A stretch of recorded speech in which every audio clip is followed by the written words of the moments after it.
Bom dia, boa tarde, boa noite. Começando mais um episódio do Impacto na Encruzilhada, episódio número 102. A inovação será desacelerada.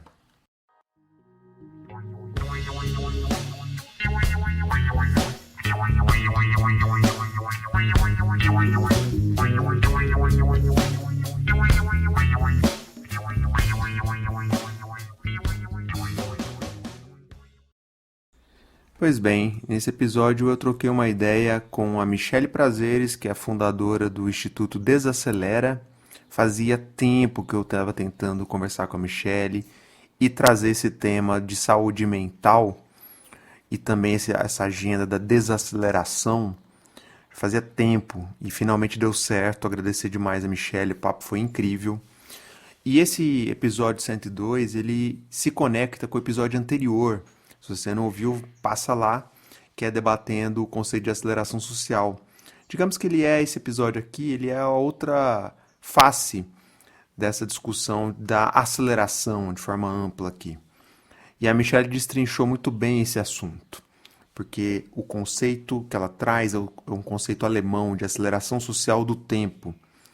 E ela destrincha muito bem aí, ao longo do papo, esse conceito, as implicações dele de uma forma geral na sociedade, mas também no terceiro setor. A gente fala sobre isso.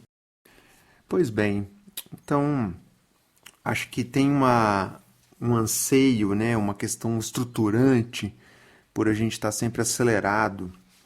E o fato da gente estar acelerado em si não é de todo mal. A questão é que a gente precisa parar e refletir sobre isso, e ela nos traz aqui vários pontos aqui para a gente pensar e refletir sobre esse tema, sobre essa lógica, né, da aceleração. Então não é sobre ser devagar, e sim sobre quando a velocidade faz sentido, né? E às vezes a gente está sempre correndo, sempre veloz, e às vezes não precisa, ou a gente não seria esse o mais adequado, né? Então, muito bacana. Além do fato dela também, eu concordo com ela, pelo fato da gente... será que esse modelo é o mais adequado? Ela deixa muito claro que não, que esse modelo está falido, tá? O modelo da gente está sempre correndo, veloz e acelerado. Então, é isso. Então, sem mais delongas aqui, agradecer a Michelle. Ela vai citando várias referências, estão todas aí na descrição, para quem quiser saber mais. E, de novo, para quem não ouviu o episódio anterior, confere lá. E sem mais delongas, vamos ao papo. Você é meu carrasco, além desse botão ao qual você se entregou. Você me entregou.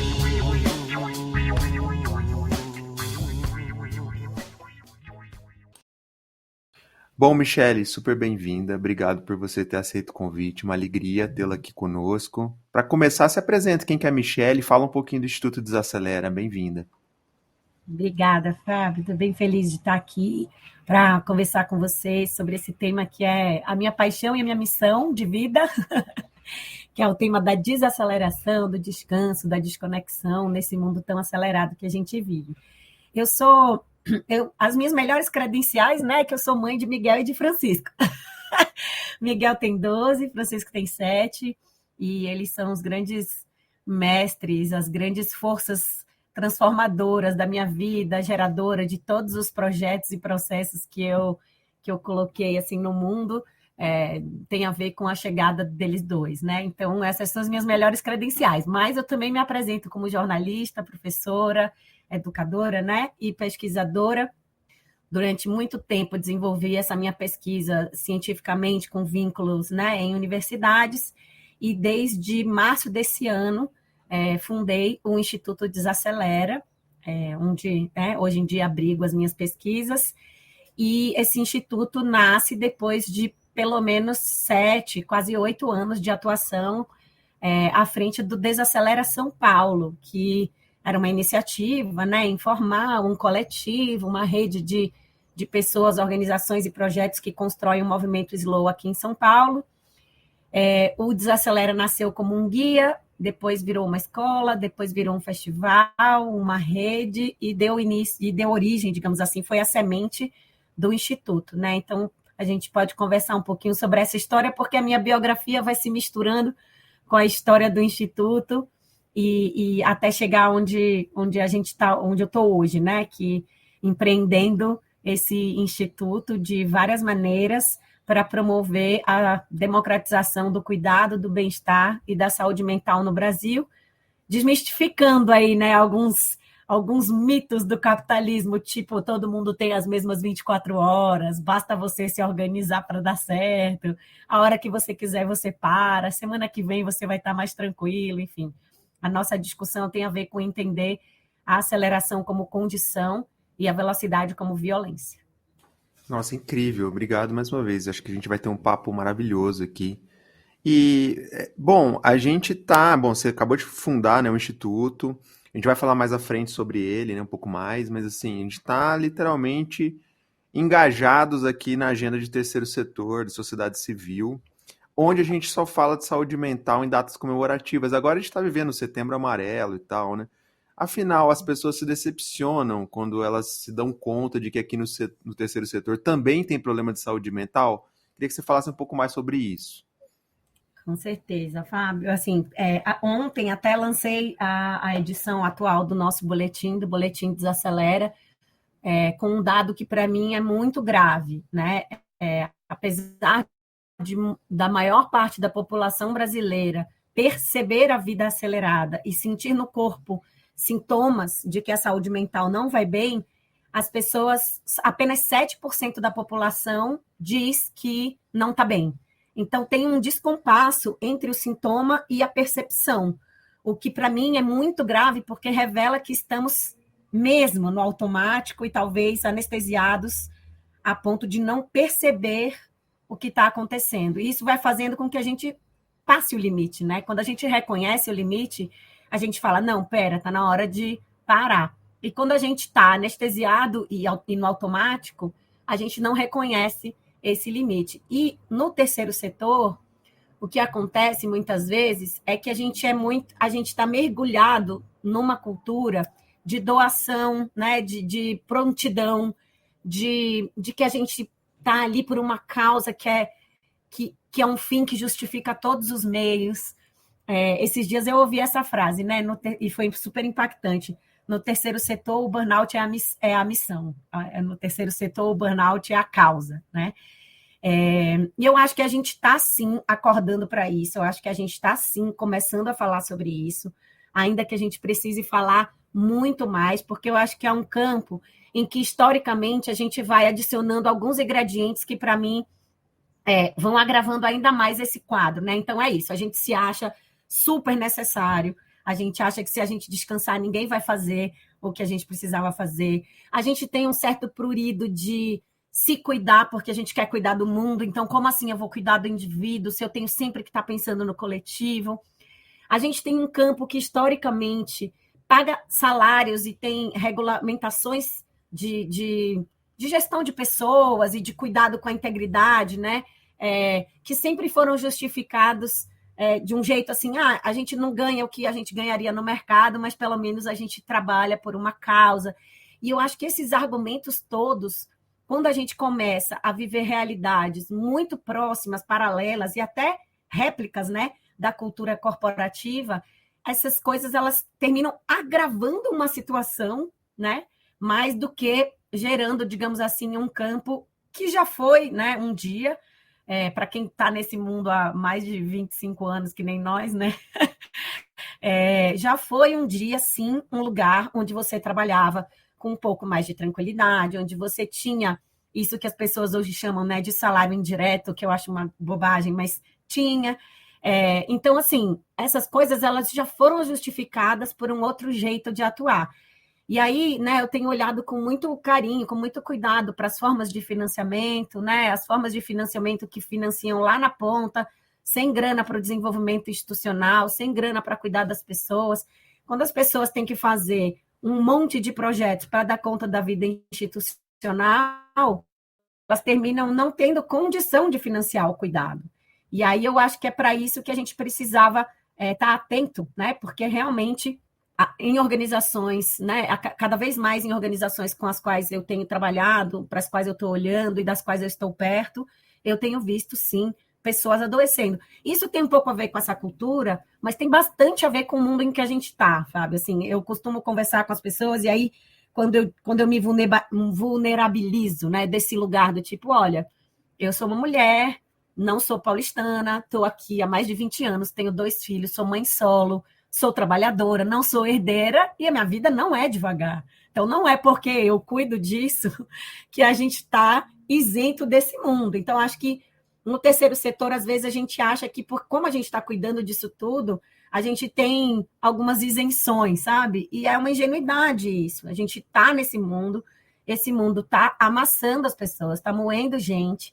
E se a gente não olhar para isso, não adianta a gente achar que porque a gente vive, né, querendo transformar esse mundo e fazendo coisas muito lindas, a gente está isento de viver a aceleração. A aceleração é uma condição, ela inclusive, assim, nas grandes cidades, nas grandes metrópoles, talvez a gente viva em condições, né, mais exacerbadas, essa aceleração, mas ela também acontece em todos os ambientes. Ela, né, em maior ou menor grau, atinge todo mundo, porque ela é uma lógica estrutural e estruturante da nossa sociedade. Então, tem problema de saúde mental no terceiro setor, a gente está começando a olhar para isso, mas a gente precisa olhar muito mais. Eu acho que tem algumas iniciativas bem bacanas de pesquisa, de levantamento, tentando trazer à tona informações para a gente conseguir cuidar das pessoas com mais precisão, né? Sabendo exatamente onde estão os problemas,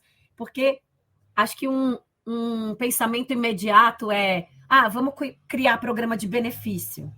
E as organizações que começaram a fazer isso se depararam com a seguinte informação: não adianta ter programa de benefício se você não muda a cultura, né? Porque as pessoas, sei lá, tem ali uma sala de descompressão, mas ninguém frequenta porque as pessoas não estão autorizadas culturalmente a descansar.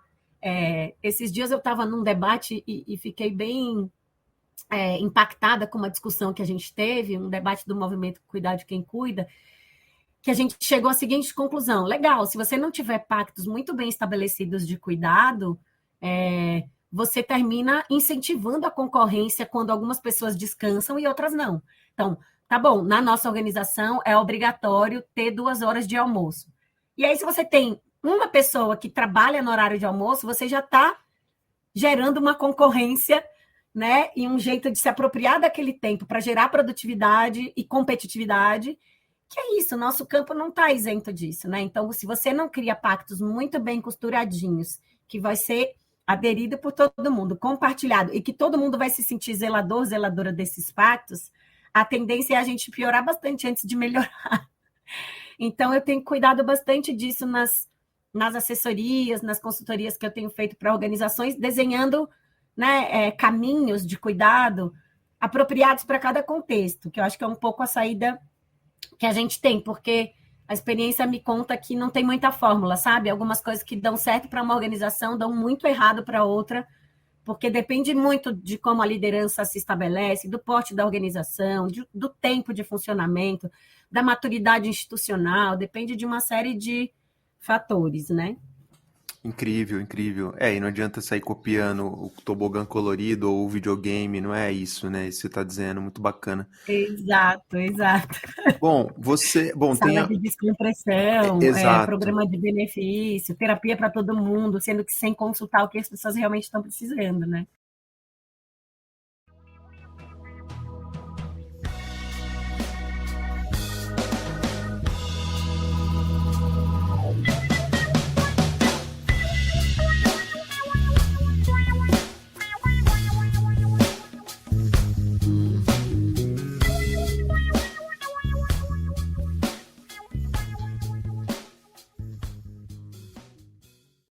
Bom, alguns autores, Michele, têm defendido a saúde mental numa linha de vinculada a causas sociais, políticas, econômicas, culturais, né? Que, portanto, a gente precisaria politizar essa discussão. Como é que você vê essa ponderação?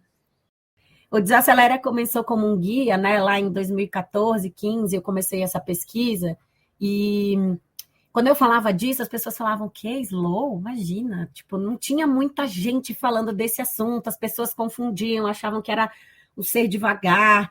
No Brasil, a gente tem um preconceito, né, histórico constituído em torno do descanso, da vadiagem, da preguiça, né? Então, ainda teve uma batalha em relação a isso, de dizer, olha, não é sobre ser devagar, é sobre questionar quando a velocidade faz sentido, quando não faz, e quando não faz, por que que a gente corre? Só porque a gente está no automático, então o desacelerar é o sair do automático. Eu tinha todo esse trabalho de dizer o que que era. E aí as pessoas começaram a me contar que o guia era muito legal, mas que elas não conseguiam desacelerar numa cidade como São Paulo, porque não dava para, né, enfim. E aí eu falei, putz, então tem alguma coisa aqui no âmbito cultural que eu preciso investigar. E aí na minha pesquisa de pós-doutoramento, eu fui investigar comunicação e aceleração social do tempo, que é essa noção, né? Esse conceito criado por um sociólogo alemão chamado Hartmut Rosa, em que ele fala que a gente está, de fato, vivendo um tempo mais comprimido, ou seja, a gente faz mais coisas nas mesmas unidades de tempo. Então, eu faço mais coisas em um ano do que eu fazia há anos atrás, eu faço mais coisas em 10 anos do que eu fazia há anos atrás. Então, a gente está levando menos tempo para as mesmas coisas, né? Transformações sociais que levavam décadas agora acontecem em anos e assim por diante. E a gente está fazendo muitas coisas ao mesmo tempo. Então, além de comprimir esse tempo e usar menos unidades de tempo para fazer as mesmas coisas, a gente está usando a mesma unidade de tempo para fazer muitas coisas, que é o multitarefa. Então, essa é a ideia de que a gente está vivendo, de fato, uma aceleração. Não é só uma percepção de que a vida está mais rápida, né?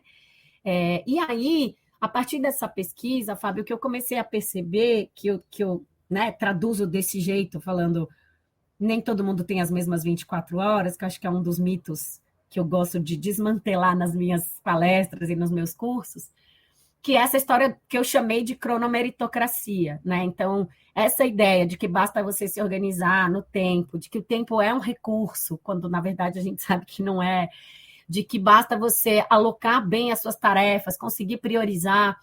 Isso é um papo que a quem interessa que a gente acredite nisso, né? Porque aí a gente fica lá tentando encaixar todos os sims que a gente tem que falar, se sentindo culpado quando a gente fala não para algumas coisas, se sentindo culpado quando a gente descansa, se sentindo improdutivo quando a gente descansa, e tudo isso são percepções totalmente construídas no bojo, digamos assim, da aceleração social do tempo, né? E da sociedade do cansaço, enfim, tem outros nomes também científicos para essa história toda que a gente está vivendo.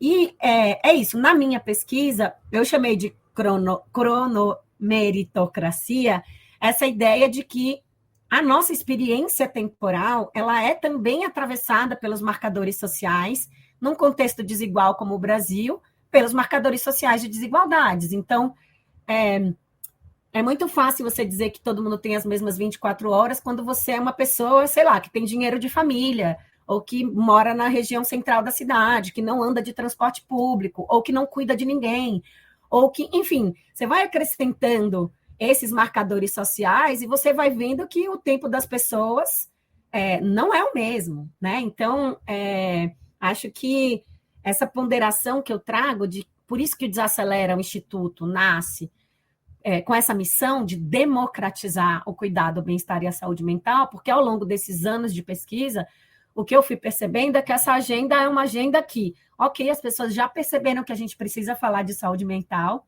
mas ela ainda é muito elitizada, muito fragmentada e muito individualizada, que tem a ver com esse texto, né, que você compartilhou comigo, quando ele traz essa história de que o neoliberalismo tem uma tendência que causa esse efeito bem-sucedido de privatizar o estresse, ou seja, converter antagonismos políticos em condições médicas. Quando você diz, todo mundo tem as mesmas 24 horas, basta você se organizar, se você não se organiza, você fracassou, você está transformando essa pessoa acelerada, estressada, deprimida, ansiosa, esgotada, sistemicamente, em uma pessoa que precisa de medicação. E talvez, de fato, ela precise. Não estou questionando, né? Apesar de achar que sim, a gente está medicalizado, né? Às vezes essa pessoa precisa da ajuda de um medicamento, mas entende que esse adoecimento ele é sistêmico, né? E ele passa por todos esses cruzamentos. A semana passada, o Think Olga e o Think Eva lançaram uma pesquisa chamada Esgotadas, que mostra as causas sistêmicas do esgotamento feminino, né, no Brasil especificamente. E tem a ver com várias camadas, né? Eu costumo dizer que a intervenção na saúde mental, ela tem uma série de níveis, né? Começa, claro, no individual, não é que não tem o nível individual, não é que o individual não vai resolver. A gente precisa, inclusive, começar do individual, né? Falando, transformando, conversando, tal. Mas tem o individual, tem o interpessoal, tem o cultural ou organizacional, que eu acho que é esse âmbito que está aqui um pouco do que a gente falou sobre o terceiro setor, e tem o social e sistêmico, que chega nas políticas públicas, né? Então, se você vai para todos esses níveis, você está cuidando. Se você vai só para um, você está gastando energia praticamente à toa, porque se você mira no indivíduo, não vai ser suficiente, porque esse indivíduo adoecido por uma cultura organizacional tóxica, ele não vai conseguir se desvincular de algumas coisas, né? Se você mira na cultura organizacional sem cuidar do indivíduo e sem apontar para alternativas sistêmicas, né? O ecofeminismo, o bem viver, o decrescimento, você também vai talvez regenerar uma organização, mas você não vai apontar para saídas sistêmicas que vão, de alguma forma, estar relacionadas às vidas dessas pessoas que estão envolvidas na organização. Então, é um cuidado que requer um olhar para todas essas dimensões, né? E quando a gente está falando de Brasil, a gente precisa colocar na conta as desigualdades, né? De renda, de classe, de gênero, de região, nesse caldeirão, digamos assim.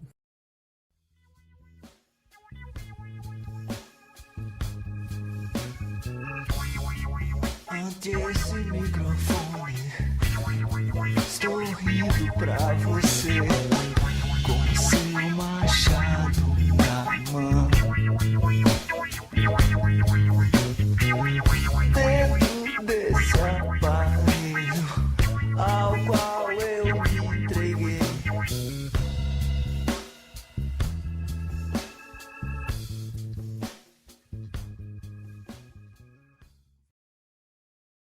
Mas, assim, o que você chamou de contexto, né, sistêmico e tal, a gente poderia chamar de aspectos políticos, né? Acho que trocando em miúdos, acho que é um pouco nessa linha do que o autor aponta, e é um debate que você tem transitado e tem visto que ele tem sido mais feito, mas ele ainda é muito pouco feito, né? Essa discussão política. Como é que você vê isso?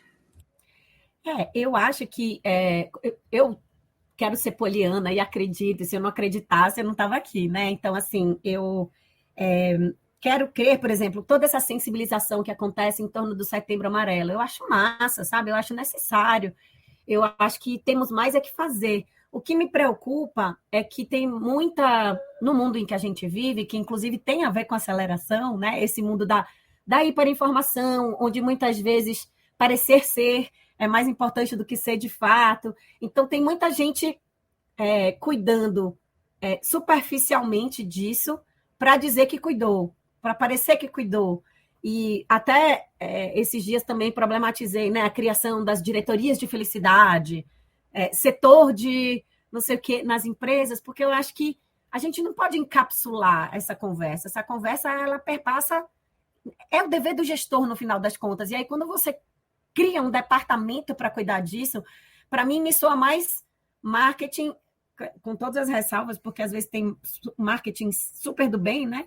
Mas assim, me soa mais o verniz do que a transformação de fato. Então, se esses departamentos forem criados com uma vontade, com uma robustez, com um desejo de transformação cultural real, massa, lindo, adoro. Se isso está sendo feito para dizer, essa empresa é muito legal e tal, aí eu tenho minhas ressalvas, entende? Porque aí eu chamei isso de wellness washing, né? A pessoa lavar a marca dizendo que é a empresa boazinha. Então, eu acho que falar disso é importante, mobilizar as pessoas para isso é importante, Setembro Amarelo é importante, sabe? Eu acho que tudo está no mesmo caminho, mas quando eu digo que a gente precisa politizar, tem a ver com a gente sempre fazer o debate sistêmico, porque no final das contas, a gente termina responsabilizando os indivíduos que, em alguns casos, vão poder escolher fazer algumas saídas ou fazer algumas alternativas, né? Em outros casos, o discurso do desacelerar para indivíduos que são, assim, marcados, né, por esses marcadores que a gente vinha falando antes de desigualdades, esse discurso vai soar ainda mais violento. Então, como que eu vou dizer acorde 5 minutos mais cedo para meditar para uma pessoa que dorme 3 horas por noite porque pega 4 horas de transporte para chegar no trabalho, trabalha 14 horas por dia, cuida de 5 pessoas, ainda faz a comida quando chega em casa. Esse discurso é muito violento. E aí termina gerando uma repulsa das pessoas. Elas passam também a não compreender que essa narrativa é para elas também, né? Do tipo, a maioria das pessoas mais simples, assim, pessoas que têm a sua vida totalmente atingida por isso, mas que não conseguem compreender que essa agenda é sobre elas também. Elas acham assim, quem tem direito a descansar é quem não precisa pagar boleto. Eu ouço isso quase todos os dias. E o direito ao descanso, ele é um direito ao descanso, né? Porque a gente é gente, não porque a gente tem que ser mais produtivo ou porque o descanso deixa a gente melhor para trabalhar. E as pessoas que estão sendo mais trituradas, amassadas por toda essa lógica, elas tendem a não perceber o descanso como um direito. E acho que essa é um nó que a gente precisa desatar desse debate, sabe? Então, acho que falar é importante, mas eu sempre falo tentando politizar nesse sentido, não da politização, da partidarização, mas da politização no sentido da coletivização, da transformar isso numa questão comum, né? Uma questão que é de todo mundo, né? É da gente como humanidade. Então, poxa, em que momento a gente se perdeu, né, no caminho, né? Eu tenho falado muito disso, assim, gente, deu errado, deu ruim, a gente tem que voltar 10 casas. E não é voltar para o passado, é desacelerar mesmo. Por que a gente acha que só é bom se a gente crescer? Sabe, organização do terceiro setor tem que crescer. Vocês têm que crescer, porque essa lógica do crescimento, do progresso, do avanço, foi o que trouxe a gente até aqui, sabe? Eu acho que a gente tem que equilibrar, a gente tem que decrescer, a gente tem que ponderar, a gente tem que né? A gente tem que a gente não tem que seguir essa lógica, assim, acho que cada vez mais a gente tem que politizar nesse sentido, de trazer para o coletivo, de questionar essa lógica de desenvolvimento, de progresso, de avanço, de crescimento que trouxe a gente até aqui, e a gente viu que deu errado, individual e planetariamente. Fantástico, Michele. Bom, eu estou balançando a cabeça que eu estou concordando contigo aqui. E feliz por a gente poder levantar essa discussão, né, com qualidade e tal. Acho que isso é fantástico.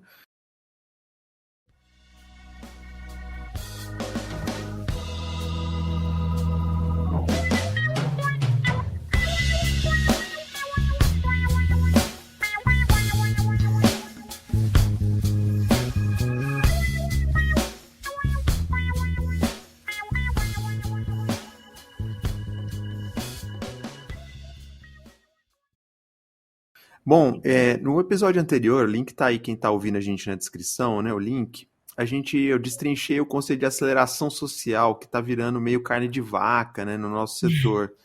E você trouxe o autor alemão que ele vai na contramão, que é a ideia da aceleração social do tempo. Queria que você trouxesse um pouco como é que você enxerga com essa lente do autor esse conceito de aceleração social. Legal, Fábio. Obrigada por essa oportunidade, porque Hartmut Rosa, né? Rosa, enfim, ele é alemão, mas eu sou nordestina. Então, ele escreveu, né, uma tese que chama Aceleração. Ele conversa sobre o que ele chama de as noções temporais, ou as categorias temporais na contemporaneidade, e ele desenvolveu uma tese onde ele relaciona a aceleração das transformações sociais, a aceleração do ritmo de vida e a aceleração técnica. Então, ainda que ele não atribua apenas a aceleração técnica e tecnológica à aceleração da vida, ele coloca isso como um dos fatores. E ele conecta essa aceleração, que é técnica, social e do ritmo de vida, a essa ideia de progresso, desenvolvimento, né, que a gente conversava antes. Basicamente, a tese dele diz respeito à ideia de que a gente está fazendo menos coisas, né, mais coisas em menos unidades de tempo, ou seja, a gente está comprimindo, né, a nossa existência em menos unidades de tempo. Então, essa é a ideia de aceleração. Claro, né, a ousadia de resumir uma tese desse tamanho em uma frase, mas basicamente o que o Rosa diz é isso, né? A gente está acelerando o nosso ritmo de vida, então a gente também está fazendo mais coisas em menos tempo e mais coisas num mesmo tempo. As transformações sociais que antes levavam anos para acontecer estão acontecendo em menos tempo. Então, não é só uma percepção. E aí ele vai trabalhar a questão da aceleração a partir da ideia, né, de como que a gente pode cuidar disso, né? Então, ele fala, sim, da perspectiva da desaceleração, ele diz que só isso não vai resolver, né? Ele fala também da questão da alocação de tempo, ele fala do tempo livre, e aí nisso ele dialoga com outros atores que vêm trabalhando a ideia de que a gente não tem mais tempo livre, né? Porque todo o nosso tempo gera dado, e sendo assim, somos todos trabalhadores de plataformas, e estamos permanentemente gerando dados para essas plataformas, então não existe tempo livre. Isso é um pensamento bem radical. E o Jonathan Crary, né, um outro autor que eu trago na minha pesquisa, ele vai dizer que só existe futuro offline por causa disso, porque ele vai dizer, bom, não existe possibilidade de futuro se a gente não se desconectar. E aí ele vai defender o direito à desconexão, né? Então, eu fui somando a essa pesquisa que eu fui fazendo do conceito de aceleração social do tempo do Rosa, outras pesquisas, né, do Byung-Chul Han sobre sociedade do cansaço, a Tricia Hessey sobre o descanso como resistência, né, a Judy Wojcikman que fala da tecnologia e como a tecnologia se apropria do nosso tempo. Hoje eu fiz um post sobre isso com um trocadilho que me ocorreu no fim de semana, que é algoritmo algoz do ritmo.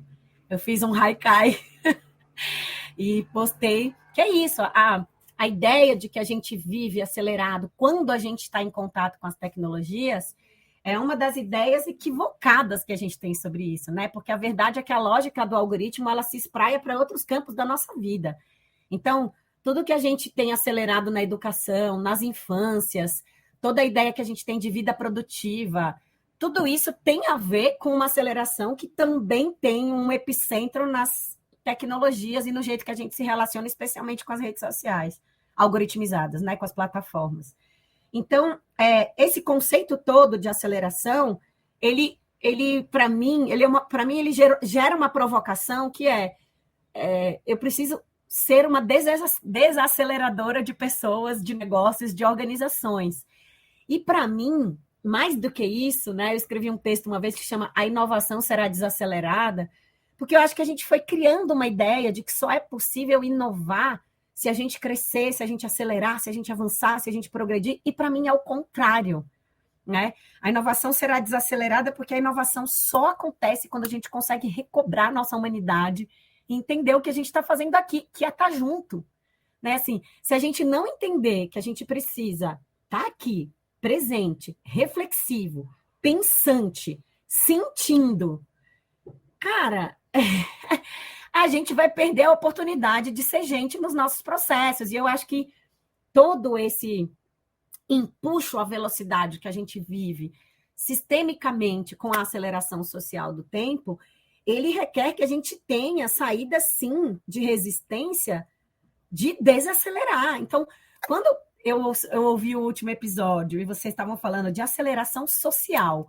como sinônimo de desenvolvimento dessas organizações, ou de melhoria, ou de potencializar, eu fico angustiadíssima, porque eu acho que a gente tinha que usar outros nomes para falar desses programas que apoiam organizações, que ajudam elas a se pensarem, né, a se potencializarem, a se entender no mundo. Eu acho que são programas de reenvolvimento, né, de potência e não de aceleração, né? Aceleração, para mim, é um projeto que, enfim, deu certo para esse mundo que está aí, que é esse mundo que quer que a gente seja máquina, que quer que a gente produza 24/7, que quer que a gente não pare para pensar, sentir, se relacionar, ser comunidade, mas deu errado para a gente. Deu errado para a gente que é gente. Deu muito errado. A gente está doente de velocidade. Então, quando a gente usa esses nomes, para mim, a gente usa mais que os nomes, né? Os nomes, as palavras, elas são carregadas de sentido. Então, quando você chama um programa de aceleração social, para mim tem uma bagagem, que é uma reprodução de uma lógica e de uma dinâmica que a gente já viu que deu errado.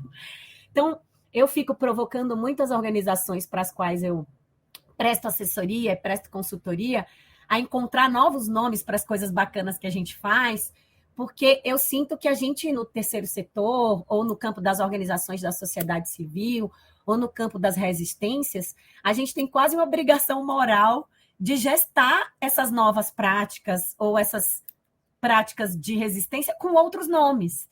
O bielorrusso Evgeny Morozov, ele escreveu sobre o fim da política e a ascensão das Big Tech, e ele fala que uma parte da resistência em relação às tecnologias é criar novos nomes para isso, porque tudo que a gente fala sobre digital, redes sociais, internet, vem carregado de uma positividade que o Vale do Silício depositou nessas palavras e que é uma armadilha. Então, quando a gente faz a crítica do digital, somos dinossauros, né? Quando a gente faz a crítica das redes sociais, lá vem os antiprogresso, lá vem os ludistas. Então, quando a gente faz a crítica a essas coisas, a gente tem que usar palavras novas, porque senão a gente vai ser chacota, né?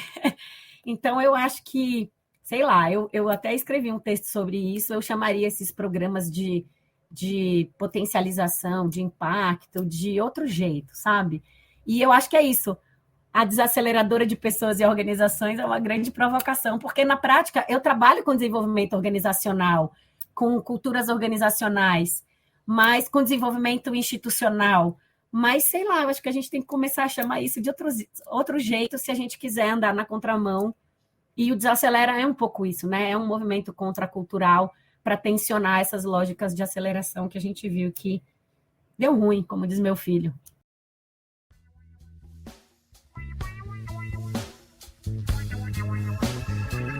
Você não tem opção.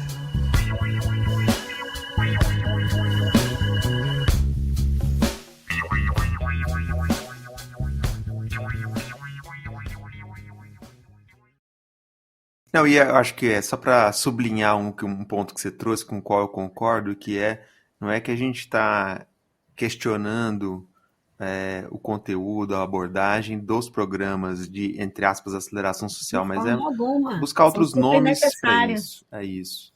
Então, desculpa, eu te interrompi. Não, acho que é isso, é buscar outros nomes, outras nomenclaturas, outras abordagens, né? Mas precisa continuar sendo entregue esse tipo de desenvolvimento das organizações, né? Sobre isso, né? A reflexão. Isso, e aí é isso, né? E aí o teor disso, o recheio disso, em vez de estar apontando para uma lógica de crescer, expandir, não, cara, vamos apontar para uma lógica de sustentabilidade, de suficiência, de, cara, qual que é o tamanho, ou qual que é o projeto, ou qual que é o objetivo, né, real aqui, sem a gente ter que... O Krenak fala muito disso, né? O crescimento, o desenvolvimento, ele não é essa flecha desvairada que aponta só para frente. O tempo é cíclico, o tempo é circular, o tempo é espiralar. A gente não precisa orientar. Pelo contrário, a gente, como eu falei, a gente tem quase a obrigação moral de gestar outras concepções temporais dentro do nosso campo, né? Incrível. Michele, adorando o papo, a gente está caminhando para o final, maravilhoso mesmo. Você mencionou, né, no início, em alguns momentos, sobre o Instituto Desacelera, né, recém-criado em março desse ano. Conta um pouquinho o que faz, do que se alimenta, enfim. Onde vive, né, por onde circula, enfim. O Instituto Desacelera, ele nasceu com essa missão de democratizar o cuidado, o bem-estar e a saúde mental. Ele nasce depois de 7 anos de atuação do Desacelera SP, e aí ele nasce sem o SP justamente porque a gente quer desterritorializar, né? Assim, o SP nasce muito com essa história do guia, mas hoje a gente já tem parceiros, né? Em BH, em Salvador, em outras cidades do Aracaju, se eu não me engano, tem outras cidades, Rio, né? Então, a rede do Desacelera se expandiu. E o Instituto, ele nasce com essa ideia da democratização, porque quando a gente fez o festival, o Dia Sem Pressa, quando a gente fez as formações da escola, a gente vai percebendo que a gente precisa espraiar essa ideia de que todo mundo tem direito ao cuidado, ao bem-estar e à saúde mental, que é uma agenda ainda, né, elitizada, fragmentada, individualizada. E aí o Instituto nasce, então, com uma vocação de cuidar e de gerar processos de cuidado para públicos que são, digamos assim, acometidos, entre aspas, por essa história da cronomeritocracia. Então, eu tenho trabalhado bastante em escolas para cuidar de professores e professoras, né? Cuidar de quem educa. Tenho trabalhado com ativistas e pessoas que trabalham em organizações da sociedade civil para transformações de culturas organizacionais, para cuidar de quem luta, né? E tenho apontado também para um trabalho voltado para mães, mulheres mães empreendedoras, que também tem um ponto bem biográfico, né, na relação comigo, que sou a fundadora do Instituto, porque também é cuidar de quem cuida, né? Então, acho que tem alguns públicos que são prioritários, mas basicamente o Instituto trabalha com formação, reflexão, produção de conhecimento, divulgação científica dessa pesquisa, né? E quando a gente entra nas organizações, nas empresas, ou nos coletivos, a gente entra com esse objetivo de estabelecer diálogos e diagnósticos para poder transformar essas culturas a partir de uma percepção de cuidado que parta dos próprios colaboradores, né? Então, faço processos participativos para entender o que é a percepção de cuidado que está ali, quais os problemas que estão morando ali. E, normalmente, Fábio, a gente termina tocando em questões, né, que são questões institucionais fortes também, e que as organizações começam a olhar para isso agora, que são as diversidades, que tem a ver com a cronomeritocracia e a diferença da experiência temporal a partir dos marcadores sociais, e as questões de integridade e governança. Então, não tem muito como a gente cuidar de desaceleração sem pensar em, por exemplo, né, plano de carreira, planos de carreiras e salários, as formas de contratação, as formas de se relacionar com os stakeholders, com os parceiros, sem falar das diversidades, sem falar, né, das outras questões que atravessam também a questão do bem-estar, da saúde mental e do cuidado. Então, eu tenho trabalhado com um diagnóstico a partir de um índice que eu desenvolvi, pesquisando, né, o bem-estar, o bem-viver, a saúde mental e trazendo indicadores, né, do que mostra nesses 5 níveis de intervenção o que as pessoas associam ao seu bem-estar, e aí a gente desenha planos de intervenção ali que sejam apropriados para aquele contexto, né? E eu também tenho trabalhado bastante fazendo palestra, fazendo curso, fazendo isso que eu gosto muito, que é estar na sala de aula, conversando com pessoas sobre aceleração, sobre direito à desconexão, sobre hiperinformação e como que isso também ocasiona, né, desinformação e como que a gente pode equilibrar combatendo a infoxicação e todas as consequências desse mundo hipercomunicacional que a gente vive. Então, temos feito isso, mas queremos muito projetar, assim, né, no horizonte, atendimentos, né, gratuitos que a gente já faz na rede do Desacelera, para que a gente possa dar uma concretude mesmo, atendimento de psicanálise, mindfulness, meditação, mentoria, voltado para as pessoas que não necessariamente conseguem acessar isso nas suas vidas cotidianas. Puxa, que bacana, muito bacana o trabalho. E, Obrigada. Michele, para a gente fechar, deixa aí um merchan final, quem quiser saber mais, entrar em contato, enfim, fica à vontade. Legal, maravilha. A gente tem o Desacelera, né? O @DesaceleraSP, que é a conta, digamos assim, onde a gente guarda a memória, né, do Desacelera ali desde 2015. Mas desde março desse ano, quando a gente criou o Instituto, a gente também tem o @Instituto Desacelera. E eu tenho, né, os meus perfis onde eu divulgo a minha pesquisa e tem uma coisa mais de uma atuação mais dialógica, né? Eu, Michele, conversando com as pessoas, que é o @me desacelera. Quem me conhece sabe que eu sou piadista, sabe que eu gosto de trocadilhos. Então, o me desacelera é esse trocadilho.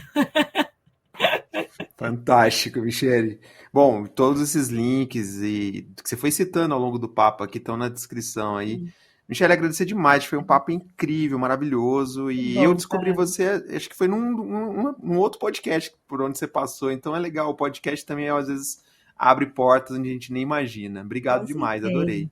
Eu amo muito esse formato. Como comunicadora, acho que o podcast ele entrega muito, assim, do ponto de vista disso que a gente está falando, né? De uma comunicação que recobra alguns dos sentidos. Então, acho o podcast uma mídia super sensorial, bacana. Parabéns pelo seu trabalho, Fábio. Eu achei ele um trabalho incrível. Que coragem e que persistência de você sustentar um projeto como esse no mundo em que a gente vive, né? 102 episódios. Parabéns e, poxa, vida longa e sucesso para os teus projetos também. Obrigada.